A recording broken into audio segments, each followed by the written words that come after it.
Hello friend, मैं राजन NCERT अधिकारी academy में आपका स्वागत करता हूं। आज हम बात करने वाले चट्टानों के क्रम को लेकर कि किस तरह से चट्टानों के क्रम में किसकी किसकी उत्पत्ति कैसे कैसे समय में हुई थी, ठीक है, किस किस काल में हुई थी। तो सबसे पहले इन पूरे चट्टानों का क्रम याद करने के लिए हमारे पास एक नॉर्मल ट्रिक है। क्या है? ADKVGD, ADKVGD। अब इसका मतलब क्या है? ए से आपने देख लिया आर्कियन, ए से आपने आर्कियन देखा सॉरी, डी से देखा आपने धारवाड़, ए से आर्कियन, डी से धारवाड़, के से हो गया कुडप्पा, के से कुडप्पा। उसके बाद आपने देखा वी से विंध्यन।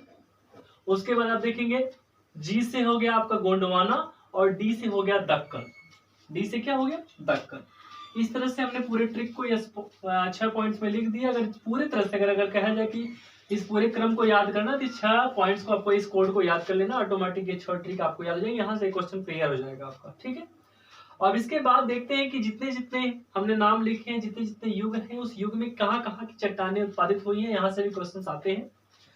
तो नंबर 1 पॉइंट पे बात करेंगे हम आर्कियन चट्टान। सबसे पहले और सबसे पुराना अगर बात करेंगे, सबसे ओल्डेस्ट की बात करेंगे, ओल्डेस्ट की बात करेंगे तो ओल्डेस्ट में सबसे पुराना कौन है? आर्कियन चट्टान। आर्कियन चट्टान में कुछ इंपॉर्टेंट्स है जिनकी उत्पत्ति हुई, जैसे मैंने कहा यहाँ पर उज्जैन की बात हो गई, यहाँ उदयपुर की बात होगी राजस्थान से रिलेटेड, फिर यहाँ सिक्किम गंगटोक की बात हो गई। यहीं पर हम बात करेंगे शिलांग को लेकर, ठीक है, शिलांग हो गया, गंगटोक हो गया, ठीक है। उसके बाद यहाँ पर रांची की बात करेंगे, रांची भी किस युग में आया था? आर्कियन युग में ही आया था। उसके बाद बेंगलुरु की बात करेंगे, बेंगलुरु भी इसी, और यहाँ पर पणजी, ये सब जितने भी चट्टानें सब कहाँ की हैं? आर्कियन चट्टानों में। यानी जितने भी पॉइंट सभी यहाँ पर किए गए हैं, ये सभी की सभी कहाँ की हैं? आर्कियन चट्टानों में ही उत्पादित हुई हैं। और यह किस युग में? सबसे पुराने युग में। सबसे पुराना, सबसे प्राचीन जो चट्टान है कौन है? आर्कियन। कौन कौन? उदयपुर, उज्जैन, गंगटोक, शिलांग, रांची, बेंगलुरु और पणजी। पहला पॉइंट। दूसरी बात करेंगे तो दूसरी बात में हम बात करेंगे, दूसरी बात में बात करेंगे भैया धारवाड़। धारवाड़ में क्या है कि धारवाड़ में देखेंगे कुछ चट्टानों के उत्पादन, जैसे मैंने कहा यहाँ पर जस्ट ऊपर में अलवर, राजस्थान के पास अलवर देखेंगे। उसके बाद जलगांव जस्ट उसके नीचे, ठीक है। फिर यहाँ जस्ट दक्षिण में आ जाएंगे, दक्षिण में देखेंगे पश्चिम साइड में धारवाड़ है, ये धारवाड़ के नाम से भी रखा गया, धारवाड़ है। और उसके बाद जस्ट पूर्व में चले जाएंगे तो मैसूर हो गया, वेलेरी हो गया, छोटा नागपुर का पठार। क्वेश्चन बहुत बार है कि छोटा नागपुर का पठार किस रॉक्स या किस चट्टान के क्रम में आया? छोटा नागपुर का पठार किस में आया? धारवाड़ क्रम में। उसके साथ साथ यहाँ क्वेश्चन देखेंगे मेघालय का पठार। मेघालय का पठार भी कहाँ से आया है? यहीं से आया है, यानी धारवाड़ क्रम में। तो चाहे मेघालय की पठार की बात करें, चाहे छोटा नागपुर पठार की बात करें, चाहे मैसूर या धारवाड़ की बात करें, सब किस में आते हैं? धारवाड़ क्रम में, ठीक है। तीसरी बात करेंगे हम, तीसरी बात करेंगे वही हम देखेंगे कुडप्पा। कुडप्पा रॉक्स की बात, कुडप्पा रॉक्स में 2-3 इंपॉर्टेंट, जैसे यहाँ पर माउंट आबू पर्वत की बात करेंगे। माउंट आबू किस में आया है? कुडप्पा में आ गया है। दिल्ली की बात, जो दिल्ली चट्टान है, और दिल्ली की चट्टान किस में आई है? कुडप्पा में आ गई। क्वेश्चन बहुत बार आया है यहाँ से रिलेटेड। विजयपुरा की बात करें, विजयपुरा की चट्टान भी इसी से आई है। विजयवाड़ा, क्वेश्चन से यहाँ से बना कि विजयवाड़ा की जो चट्टान है वो मुख्यतः कहाँ से? कुडप्पा से रिलेटेड है। तो विजयवाड़ा हो गया, विजयपुरा हो गया, माउंट आबू हो गया, दिल्ली हो गया, चाहे यहाँ पर इतनी बड़ी जो रायपुर, क्वेश्चन यहाँ से भी आया है कि रायपुर की चट्टानें किस क्रम में आई हैं? तो कुडप्पा की चट्टान, ठीक है। तो क्रम के तीसरे स्थान पर कुडप्पा हो गया। चौथे स्थान की बात करेंगे तो विंध्यन हो गया। तो विंध्यन रॉक्स में आप देखेंगे कौन कौन है भाई? इतने बड़े पूरे रॉक्स को आप बात करेंगे तो यहाँ पर जस्ट ऊपर देखिए कोटा, ठीक है, राजस्थान का कोटा हो गया, ये विंध्यन क्रम में।